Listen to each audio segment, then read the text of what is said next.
All right, everybody, welcome back to the Animal House. I am the animal himself, and I just did a video. It's probably one of my longer ones that I've put out recently, but I had this kind of thought that I wanted to share and see if I could get any one of your guys' opinions on it.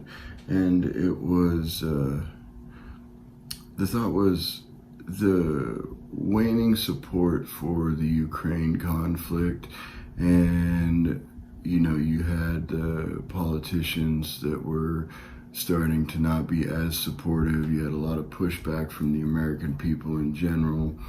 There was a lot more of the obvious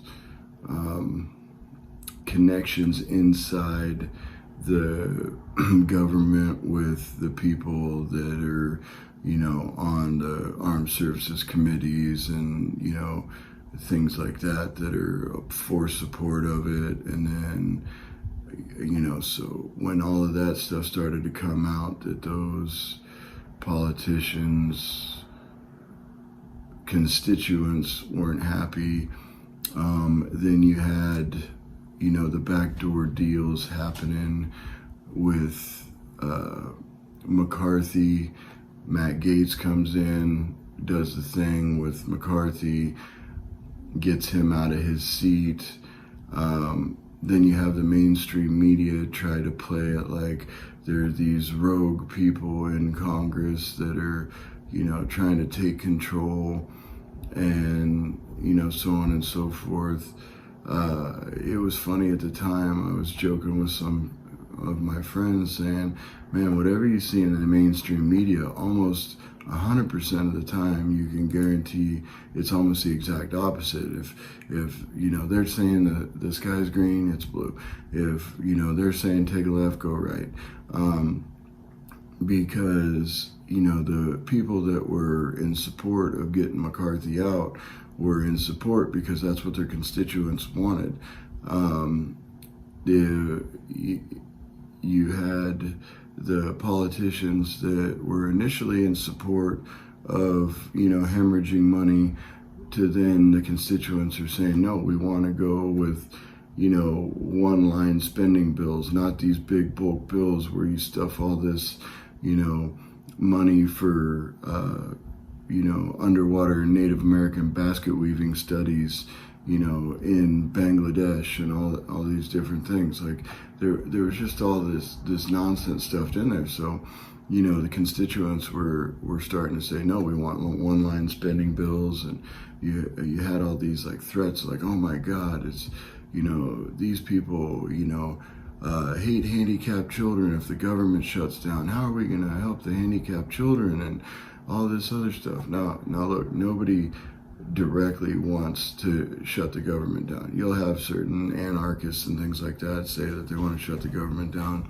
but overall, we would like a smaller government. We would like a more efficient government, but just overall to stop it, not necessarily.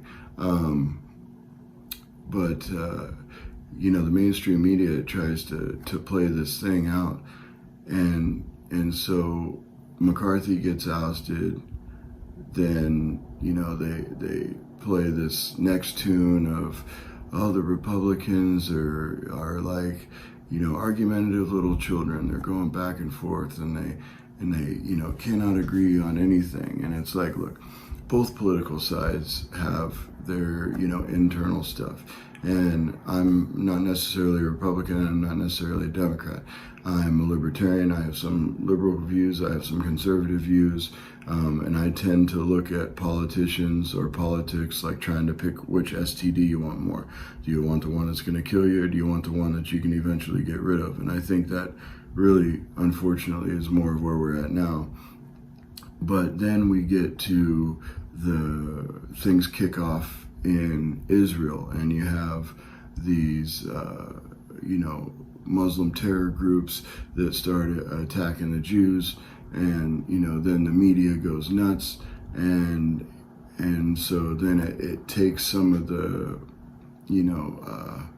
focus off of the stuff going on in the Ukraine, And, then you still have politicians saying, oh, we're going to send money to the Ukraine and we're going to fight the war here. And then you have some politicians that were against the war in Ukraine and that were for the war in Israel, and vice versa. You had ones that were, completely, one way or the other. And it's so funny how these positions get flip-flopped. Now, we've had a far longer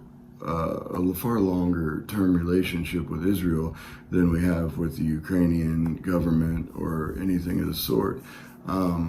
There's been relationships and agreements in the past that have been in place with the Israeli government.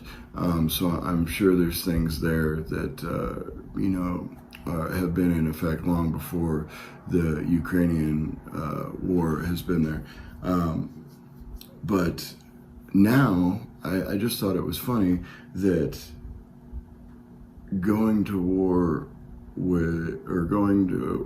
having this war in Israel, is taking the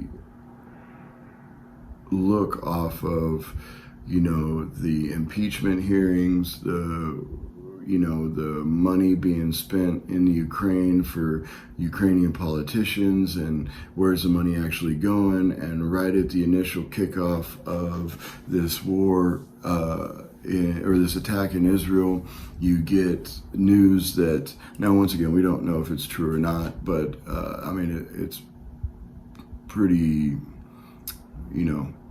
obvious that it would be true, is that a lot of the weapons that were being put into the Ukraine, a lot of the stuff that was left over in the Afghanistan pullout debacle, were being used by Hamas and the Muslim terror groups to attack Israelis. You see in a lot of these Muslim terror groups that have a lot of weapons, a lot of missiles, a lot of stuff, a lot of rockets and things like that. And then, I think less than a month before the whole Israel-Hamas thing kicked off, you had Joe Biden release $6 million or $6 billion, whatever, some ridiculous amount of money back to the Iranian government. And, they were like, oh, this money is only supposed to be used for humanitarian stuff and so on and so forth. And when that word started, building up a head of steam, you had a couple people come out and say, no, we checked, that money's still in that account. Well, just because that money specifically wasn't used didn't mean it didn't free up other monies for them to be able to do this.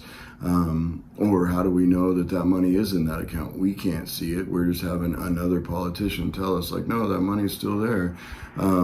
So it's just funny that every time, they're not getting their way, government being, it almost seems like something else happens where it draws attention away. And I know that seems like a relatively obvious statement. I just thought, this is a prime example of those things happening. So, we could do a deeper dive into this where, we go into like specific facts and stuff, but I just wanted to kind of throw that out there and see what people think about it. Anyways, let me know. We'll see you on Twitter or X, or let me know on Rumble. We'll talk to you guys on the next one.